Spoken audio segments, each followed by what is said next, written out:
Nihilism, The Root of the Revolution of the Modern Age by Eugene Father Seraphim Rose. Chapter 3, The Theology and the Spirit of Nihilism. Section 1, Rebellion, the War Against God.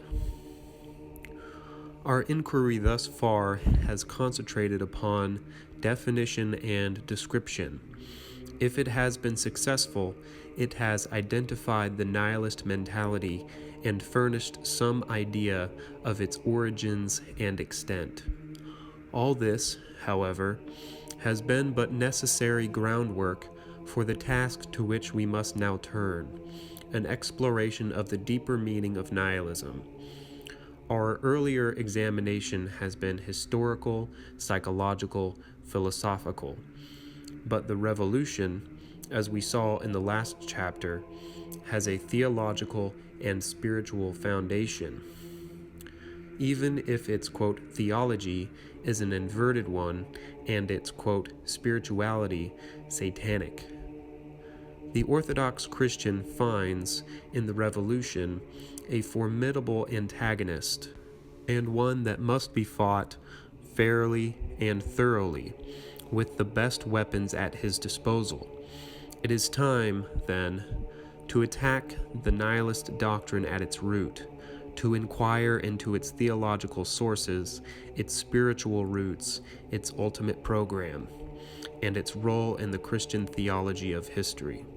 Nihilist doctrine is not, of course, explicit in most nihilists, and if our analysis to this point has had to draw out implications that were not always obvious to, and often not intended by, nihilists themselves, our attempt here to extract a coherent doctrine from the literature and phenomena of nihilism will seem, to many, to carry us to yet more tenuous conclusions. In this task we are, however, greatly aided by systematic nihilists like Nietzsche, who express unequivocally what others only suggest or attempt to disguise, and by acute observers of the nihilist mentality like Dostoevsky, whose insights strike to the very heart of nihilism and strip aside its masks. In no one has the nihilist, quote, revelation been more clearly expressed than in Nietzsche. We have already seen this, quote, revelation in its philosophical form, in the phrase, quote, there is no truth. Its alternative, more explicitly theological expression in Nietzsche is the constant theme, significantly, of the inspired, quote, prophet Zarathustra. And in its earliest occurrence in Nietzsche's writings, it is the, quote, ecstatic utterance of a madman, quote, God is dead. The words express a certain truth, not, to be sure, a truth of the nature of things, but a truth concerning the state of modern man. They are an imaginative attempt to describe a fact no Christian surely will deny. God is dead in the hearts of modern man. This is what the, quote, death of God means, and it is as true of the atheists and Satanists who rejoice in the fact as it is of the unsophisticated multitudes in whom the sense of the spiritual reality has simply disappeared. Man has lost faith in God and in the divine truth that once sustained him. The apostasy to worldliness that has characterized the modern age since its beginning becomes, in Nietzsche, conscious of itself and finds words to express itself. Quote, God is dead.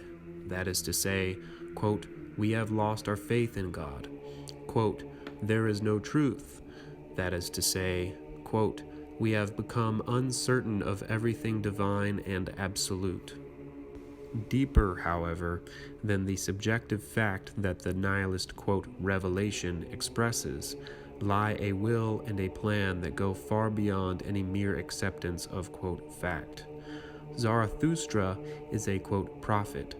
His words are clearly intended as a counter-revolution directed against the Christian revelation.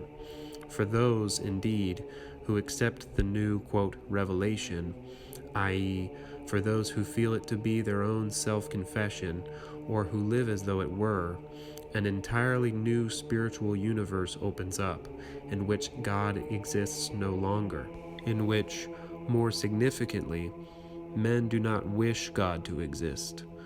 Nietzsche's, quote, madman knows that men have, quote, murdered God, have killed their own faith.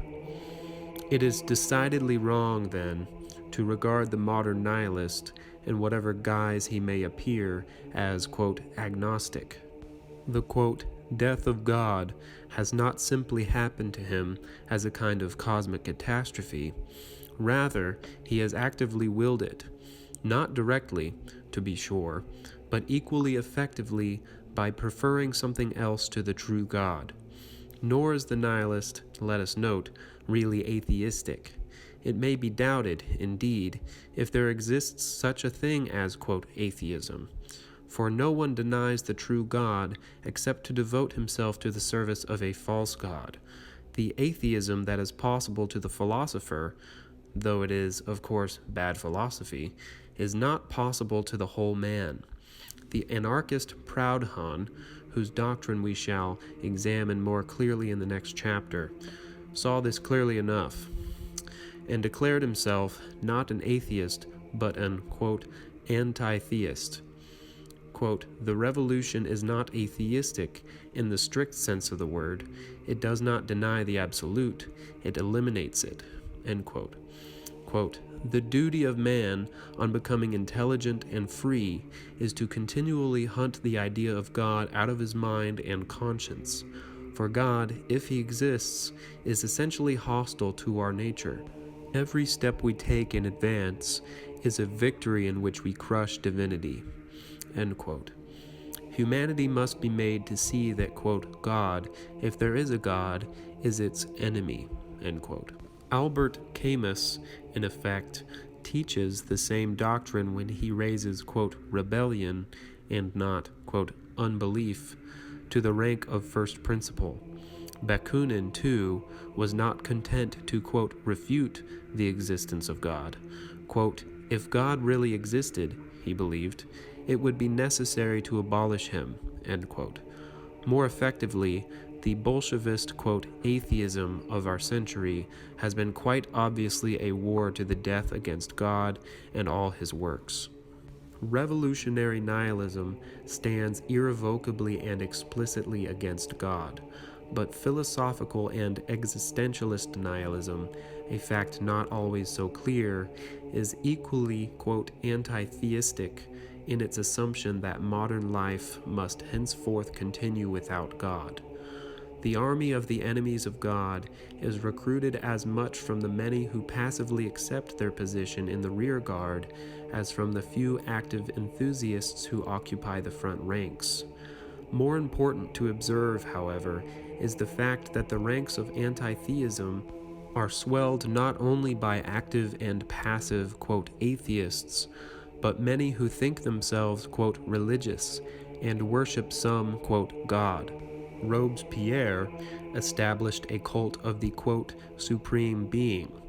Hitler recognized the existence of a, quote, supreme force, a, quote, God within men, and all forms of nihilist vitalism have a, quote, God, something like Hitler's. The war against God is capable of a variety of stratagems, among them the use of the name of God and even of Christ. But whether it is explicitly, quote, atheist or, quote, agnostic, or takes the form of a worship of some, quote, new God, nihilism has for its foundation the declaration of war against the true God. Formal atheism is the philosophy of a fool, if we may so paraphrase the psalmist, but antitheism is a profounder malady. The literature of antitheism, to be sure, is as full of inconsistencies and contradictions as is formally atheist literature, but where the latter errs through childishness, and the most sophisticated man in one discipline can easily be a child in theology and the spiritual life, and through plain insensitivity to spiritual realities, the former owes its distortions to a deep-seated passion that, recognizing these realities, wills to destroy them. The petty arguments of Bertrand Russell, though even his atheism is, of course, ultimately a kind of antitheism, are easily explained and refuted, and they are no danger to a secure faith. But the profound and determined attack of Proudhon is a different matter, for it is born not of bloodless sophistry, but of great fervor. Here we must face squarely a fact at which we have hinted before now, but which we have not yet fully examined. Nihilism is animated by a faith as strong in its own way and as spiritual in its root as the Christian faith it attempts to destroy and supplant. Its success and its exaggerations are explicable in no other way. We have seen Christian faith to be the spiritual context wherein the questions of God, truth, and authority become meaningful and inspire consent. Nihilist faith is similarly a context, a distinctive spirit which underlies and gives meaning and power to nihilist doctrine. The success of nihilism in our time has been dependent upon, and may be measured by, the spread of this spirit. Its arguments seem pervasive not to the degree that they are true, but to the degree that this spirit has prepared men to accept them. What then is the nature of the nihilist faith? It is the precise opposite of Christian faith, and so not properly called, quote, faith at all. Where Christian faith is joyous, certain, serene, loving, humble, patient, submitting in all things to the will of God, its nihilist counterpart is full of doubt, suspicion, disgust, envy, jealousy, pride, impatience, rebelliousness, blasphemy. One or more of these qualities predominating in any given personality. It is an attitude of dissatisfaction with self, with the world, with society, with God.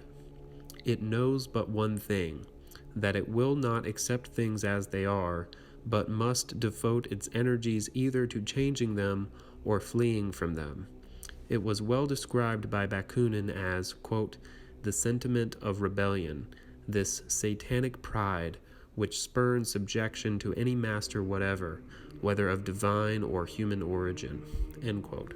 Nihilist rebellion, like Christian faith, is an ultimate and irreducible spiritual attitude, having its source and its strength in itself, and, of course, in the supernatural author of rebellion. We shall be unprepared to understand the nature or the success of nihilism, or the existence of systematic representatives of it like Lenin and Hyde, if we seek its source anywhere but in the primal satanic will to negation and rebellion. Most nihilists, of course, understand this will as something positive, as the source of, quote, independence and, quote, freedom. But the very language in which men like Bakunin find it necessary to express themselves betrays the deeper import of their words to anyone prepared to take them seriously. The nihilist rejection of Christian faith and institutions, then, is the result, not so much of a loss of faith in them and in their divine origin, though no nihilism being pure, this skepticism is present also, as of rebellion against the authority they represent and the obedience they command. The literature of 19th century humanism, socialism, and anarchism has as its constant theme the non serviam, God the Father, together with all his institutions and ministers, is to be overthrown and crushed, and triumphant man is to ascend his throne to rule in his own right. This literature, intellectually mediocre, owes its power and its continuing influence to its, quote, righteous indignation against the, quote, injustices and, quote, tyranny of the Father and his earthly representatives, to its passion, that is, and not to its truth. This rebellion, this messianic fervor that animates the greatest revolutionaries, being an inverse faith, is less concerned to demolish the philosophical and theological foundation of the old order. That task can be left to less fervent souls than to destroy the rival faith which gave it life.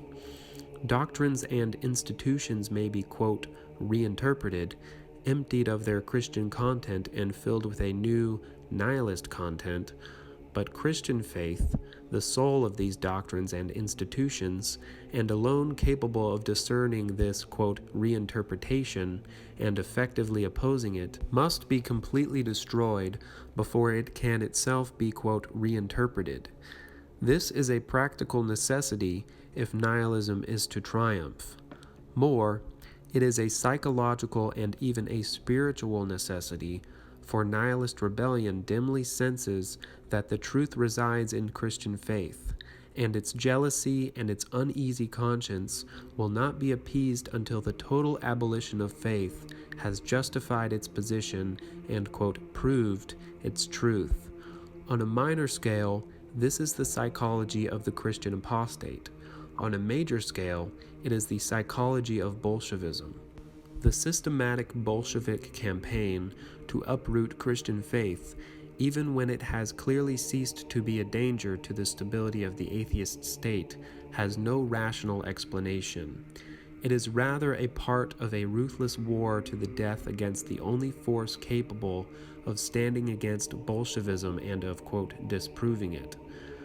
Nihilism has failed as long as true Christian faith remains in a single person, for that person will be a living example of truth that will prove vain all the impressive worldly accomplishments of which nihilism is capable, and will refute in his person all the arguments against God and the kingdom of heaven. Man's mind is supple, and it can be made to believe anything to which his will inclines. In an atmosphere permeated with nihilistic fervor, such as still exists in the Soviet Union, the soundest argument can do nothing to induce belief in God, in immortality, in faith. But a man of faith, even in this atmosphere, can speak to the heart of man and show, by his example, that what is impossible to the world and to the best of human intentions is still possible to God and to faith. Nihilist rebellion is a war against God and against truth, but few nihilists are fully aware of this. Explicit theological and philosophical nihilism is the preserve of a few rare souls. For most, nihilist rebellion takes the more immediate form of a war against authority. Many whose attitudes toward God and truth that seem ambiguous reveal their nihilism most clearly in their attitude toward, in Bakunin's words, the, quote, cursed and fatal principle of authority, end quote. The nihilist, quote, revelation thus declares, most immediately, the annihilation of authority.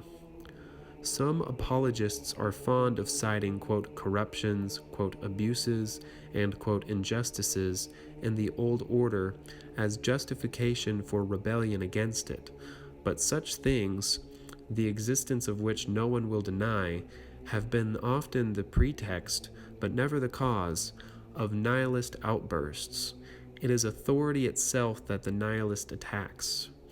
In the political and social order, nihilism manifests itself as a revolution that intends not a mere change of government or a more or less widespread reform of the existing order, but the establishment of an entirely new conception of the end and means of government.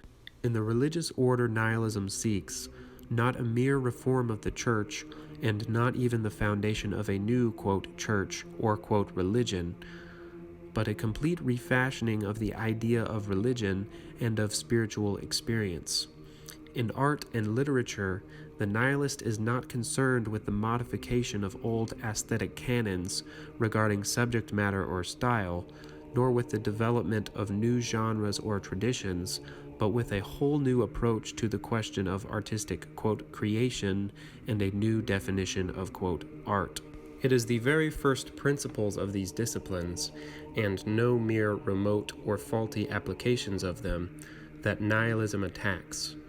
The disorder so apparent in contemporary politics, religion, art, and other realms as well, is a result of the deliberate and systematic annihilation of the foundations of authority in them. Unprincipled politics and morality, undisciplined artistic expression, indiscriminate, religious experience, all are the direct consequence of the application to once stable sciences and disciplines of the attitude of rebellion. Nihilist rebellion has entered so deeply into the fiber of our age that resistance to it is feeble and ineffective. Popular philosophy and most, serious thought devote their energies to apology for it. Camus, in fact, sees in rebellion the only self-evident truth left to the men of today, the only belief remaining to men who can no longer believe in God. His philosophy of rebellion is a skillful articulation of the, spirit of the age, but it is hardly to be taken seriously as anything more than that. Thinkers of the Renaissance and the Enlightenment were as anxious as Camus is today to do without theology, to base their knowledge on, nature. But if, rebellion is all the, natural man may know today, why is it that the, natural man of the Renaissance or the Enlightenment seemed to know much more, and thought himself to be a much nobler being? They took too much for granted, is the usual answer, and lived on Christian capital without knowing it. Today, we are bankrupt and know it, Contemporary man, in a word, is, disillusioned. But strictly speaking, one must be, disillusioned of an illusion. If men have fallen away, not from illusion, but from truth, and this is indeed the case, then profounder reasoning is required to explain their present, plight. That Camus can accept the, rebel as the, natural man, that he can find everything, absurd, except, rebellion, means only one thing. He has been well trained in the school of nihilism. He has learned to accept the fight against God as the, natural state of man. To such a state has nihilism reduced men. Before the modern age, the life of man was largely conditioned by the virtues of obedience, submission, and respect to God, to the church, to the lawful earthly authorities. To the modern man whom nihilism has, enlightened, this old order is but a horrible memory of some dark past from which man has been, liberated. Modern history has been the chronicle of the fall of every authority. The old order has been overthrown, and if a precarious stability is maintained in what is unmistakably an age of, transition, a, new order is clearly in the making. The age of the, rebel is at hand. Of this age, the nihilist regimes of this century have given a foretaste, and the widespread rebelliousness of the present day is a further portent. Where there is no truth, the rebellious will reigns. But the will, said Dostoevsky, with his customary insight into the nihilist mentality, is closest to nothing. The most assertive are closest to the most nihilistic, He who has abandoned truth and every authority founded upon that truth has only blind will between himself and the abyss. And this will, whatever its spectacular achievements in its brief moment of power, those of Hitler and of Bolshevism have so far been the most spectacular, is irresistibly drawn to that abyss as some immense magnet that has searched out the answering abyss within itself. In this abyss, this nothingness of the man who lives without truth, we come to the very heart of nihilism. Section 2. The Worship of Nothingness. Nothingness, in the sense which modern nihilism understands it, is a concept unique to the Christian tradition. The, non-being of various Eastern traditions is an entirely different, a positive, conception. The nearest they approach to the idea of nihil is their obscure notion of primal, chaos. God has spoken only obscurely and indirectly to other peoples. To his chosen people alone has he revealed the fullness of truth concerning the beginning and the end of things. To other peoples, indeed, and to the unaided reason, one of the most difficult of Christian doctrines to understand is that of creatio ex nihilo, God's creation of the world not out of himself, not out of some pre-existent matter or primal chaos, but out of nothing. In no other doctrine is the omnipotence of God so plainly stated. The never-dimmed marvelousness of God's creation has its foundation precisely in this fact, that it was called into existence from absolute non-existence. But what relation, it may be asked, has nihilism to such a doctrine? It has the relation of denial. What, says Nietzsche in a statement whose last sentence we have already cited in a different context, does nihilism mean? That the highest values are losing their value? That there is no goal? There is no answer to the question, why? End quote. Nihilism, in a word, owes its whole existence to a negation of Christian truth. It finds the world, absurd, not as a result of dispassionate, research into the question, but through inability or unwillingness to believe its Christian meaning. Only men who once thought they knew the answer to the question, why, could be so disillusioned to, discover that there was no answer after all. Yet, if Christianity were merely one religion or philosophy among many, its denial would not be a matter of such great import. Joseph de Maistre, who was astute in his criticism of the French Revolution, even if his more positive ideas are not to be trusted, saw the point precisely, and at a time when the effects of nihilism were far less obvious than they are today. There have always been some forms of religion in the world, and wicked men who oppose them. Impiety was always a crime too, but only in the bosom of the true religion can there be real impiety. Impiety has never produced, in times past, the evils which it has brought forth in our day, for its guilt is always directly proportional to the enlightenment which surrounds it. Although impious men have always existed, there never was before the 18th century, and in the heart of Christendom, an insurrection against God. No other religion has affirmed so much and so strongly as Christianity, because its voice is the voice of God, and its truth is absolute. And no other religion has had so radical and uncompromising an enemy as nihilism. For no one can oppose Christianity without doing battle with God himself. To fight the very God who has created him out of nothingness requires, of course, a certain blindness, as well as the illusion of strength. But no nihilist is so blind that he fails to sense, however dimly, the ultimate consequences of his action. The nameless, anxiety of so many men today testifies to their passive participation in the program of antitheism. The more articulate speak of an, abyss that seems to have opened up within the heart of man. This, anxiety and this, abyss are precisely the nothingness out of which God has called each man into being, and back to which man seems to fall when he denies God, and in consequence denies his own creation and his own being. This fear of, falling out of being, as it were, is the most pervasive kind of nihilism today. It is the constant theme of the arts and of the prevailing note of, absurdist philosophy.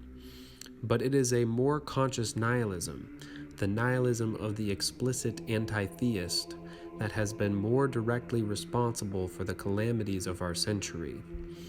To the man afflicted with such nihilism, the sense of falling into the abyss, far from ending in passive anxiety and despair, is transformed into a frenzy of satanic energy that impels him to strike out at the whole of creation and bring it, if he can, plummeting into the abyss with him. Yet in the end, a Proudhon, a Bakunin, a Lenin, a Hitler, however great their temporary influence and success, must fail. They must even testify, against their will, to the truth they would destroy.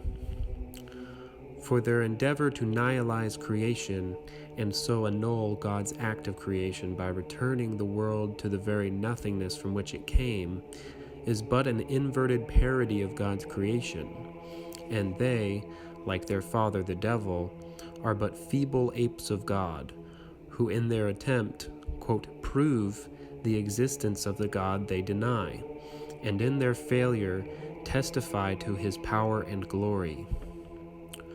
No man, we have said often enough, lives without a God. Who then, or what, is the God of the nihilist? It is nihil, nothingness itself, not the nothingness of absence or non-existence, but of apostasy and denial. It is the, quote, corpse of the, quote, dead God, which so weighs upon the nihilist. The God hitherto so real and so present to Christian men cannot be disposed of overnight. So absolute a monarch can have no immediate successor.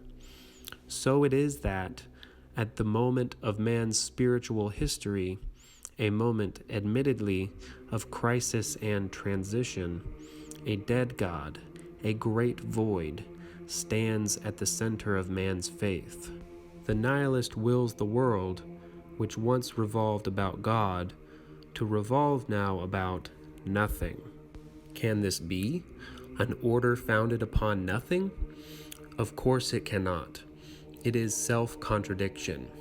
It is suicide. But let us not expect coherence from modern thinkers.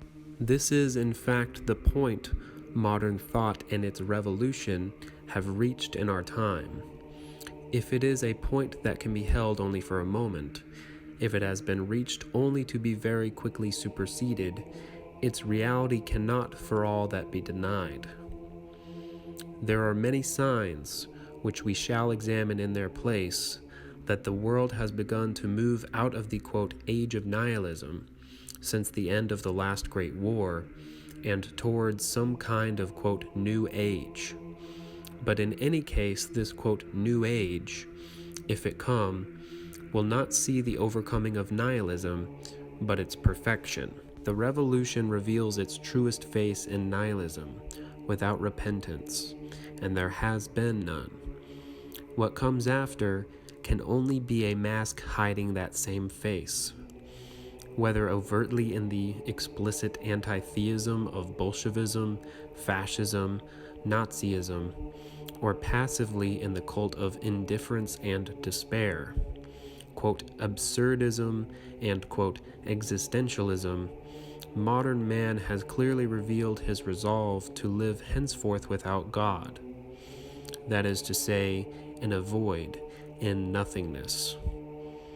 Before our century, the well-meaning could still delude themselves that, quote, liberalism and, quote, humanism, quote, science and, quote, progress, the revolution itself, and the whole path of modern thought were something, quote, positive, and even, in some vague sense, had, quote, God on their side.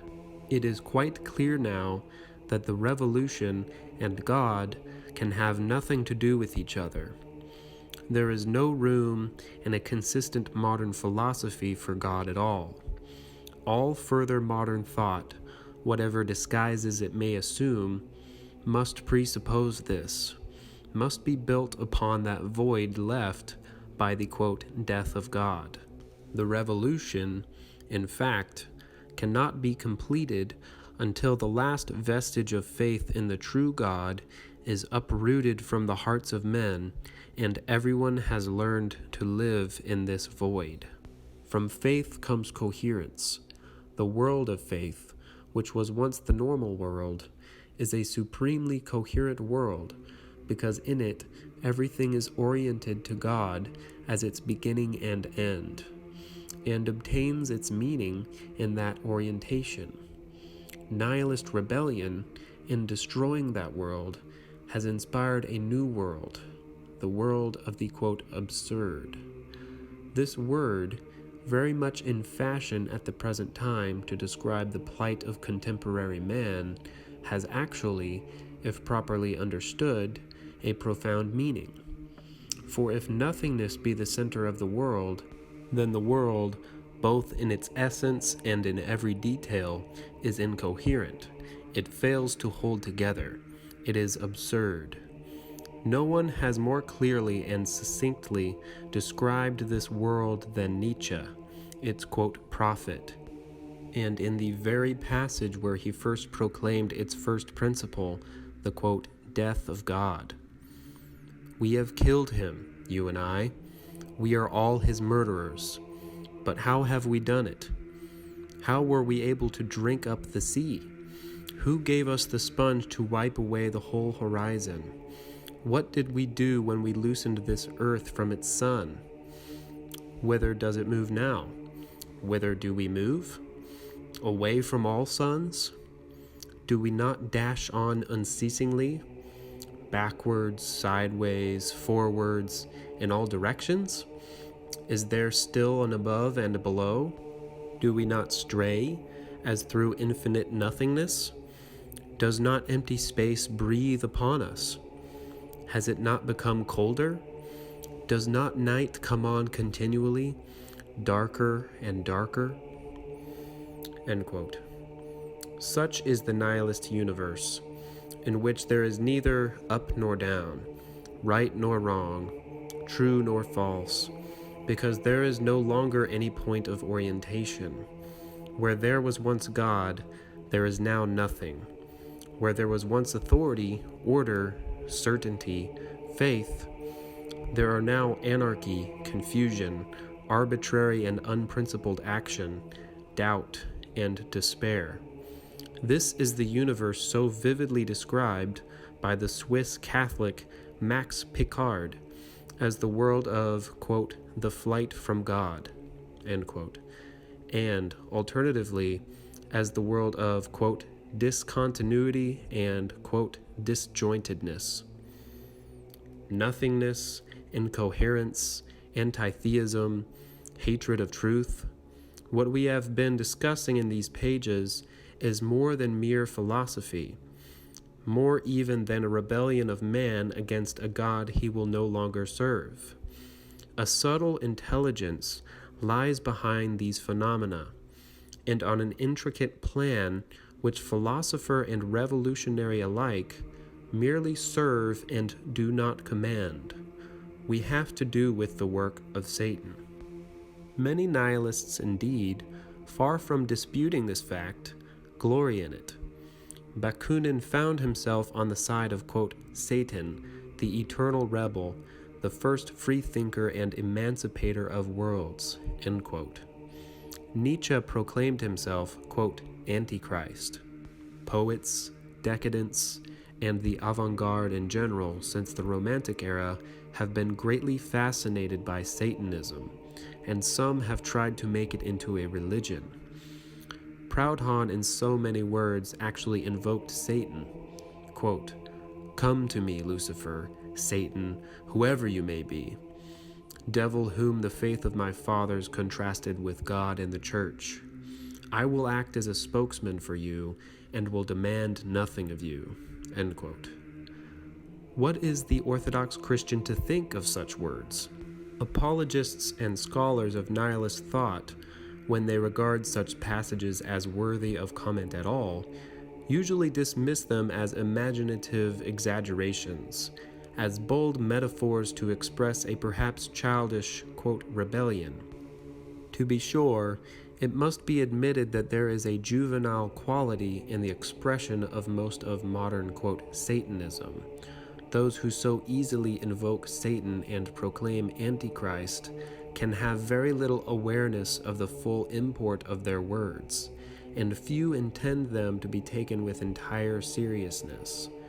This naive bravado reveals, nonetheless, a deeper truth. The nihilist revolution stands against authority and order, against truth, against God, and to do this is, clearly, to stand with Satan. The nihilist, since he usually believes in neither God nor Satan, may think it mere cleverness to defend, in his fight against God, the age-old enemy of God. But while he may think he is doing no more than playing with words, he is actually speaking the truth. De Maistre, and later de Sono Cortes, writing in a day when the Church of Rome was more aware of the meaning of the revolution than it is now, and was still capable of taking a strong stand against it, called the revolution a satanic manifestation, and historians smile at them. Fewer, perhaps, smile today when the same phrase is applied, though rarely with full seriousness even now, to National Socialism or Bolshevism. And some may even begin to suspect that there exist forces and causes that have somehow escaped the attention of their enlightened gaze. We have now reached the conclusion for Part 5. Stay tuned for Part 6 on Chapter 4, The Nihilist Program. And be sure to like, share, and subscribe, and check out the links in the description for my social media and other sources. Thank you, and God bless.